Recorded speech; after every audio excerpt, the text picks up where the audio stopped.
Ik heb die twee mensen uit elkaar gekregen. Alleen op dat moment keerde het geweld zich tegen mij. Ik ben door een van die twee personen om de strotbeet gepakt, tegen mijn dienstvoertuig aan gedrukt. En heb ik eigenlijk moeten vechten voor mijn leven. Een wurgpoging? Een wurgpoging, inderdaad. Ik kon geen grip krijgen op de man vanwege het feit dat hij een ontbloot bovenlijf had. Heb daar verder ook niet bij stilgestaan om de middelen die ik bij me heb op dat moment te gebruiken. Want ik was maar met één ding bezig, dat is met overleven. Op dat moment had ik een gekneusd strottenhoofd.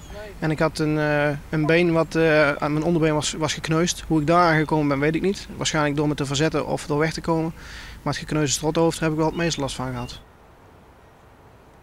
Nou, ik ben toch vrij snel weer aan het werk gegaan.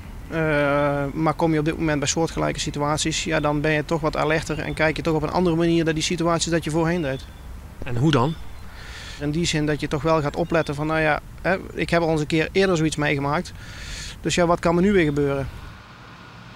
Als je dan die verhalen zou van het geweld in politiemeesken, kalm, dokken, bolzert, wat denk je dan?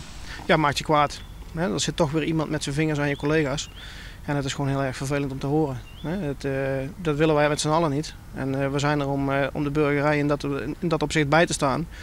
En als het geweld zich dan tegen je gaat keren, dat is zeker niet prettig. Het geweld ten opzichte van een aantal jaren terug dat ik bij de politie zat, was minder dan dat het op dit moment is. Vroeger was het inderdaad, staken ze de middelvinger op, je gaf ze een bekeuring en het was sorry en ze liepen door. Nu steken ze de middelvinger op, je spreekt ze aan, je krijgt een klap voor je gezicht als het niet uitkijkt.